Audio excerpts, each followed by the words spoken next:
Hello, everyone. Good evening. So I have been fielding lots of questions about snacks. So I thought I would come on and make a little video to share what the deal is with snacks. So if you're doing the 30-day nutrition program and staying away from inflammatories and toxins, we do not want to snack. Now, if you're like me, it takes me about a week of the program to break away from snacking, especially after the holidays. The idea is that you're having hormonally balanced meals that are big enough to keep you full and satiated for 4 to 6 hours. And that happens for me about at a week. And it's partly just habitual, the thing of like grazing and grabbing whatever you want when you want. But it's also, I think, some sort of digestive hormones shift that makes you feel fine until your next meal. But life happens, we get busy, sometimes we're not prepared for a meal, sometimes a meeting goes late, and you do need a snack because you truly are hungry. So my first line of defense is to have a Fizz stick, as long as it's not too late at night.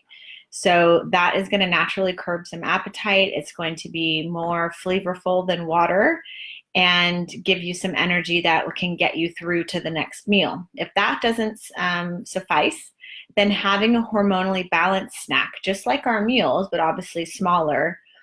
And these would be my top two are a green apple with almond butter, like a tablespoon of almond butter, because you're getting that carb.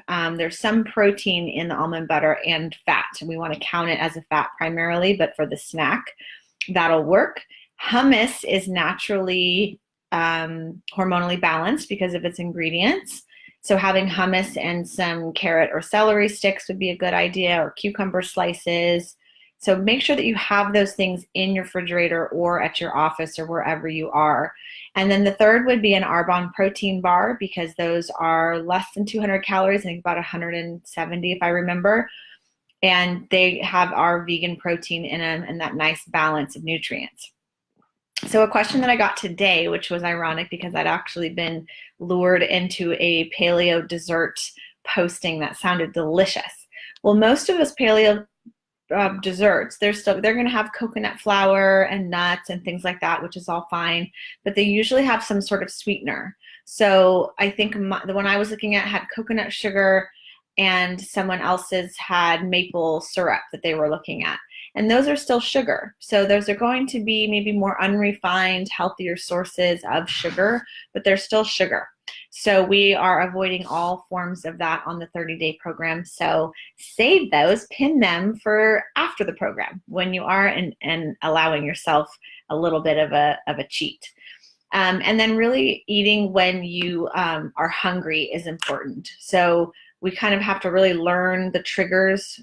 Hydrating is always your first step, which is why I recommend having a Fizz stick to make sure that you're not just dehydrated, because hunger is a symptom of dehydration. So, really to just like learn.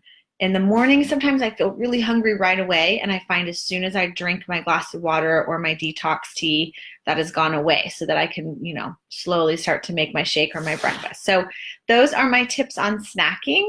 If you have any other great hormonally balanced snack ideas, please put those in the comments. I would like to know. And happy cleansing, and cheers to a healthy evening.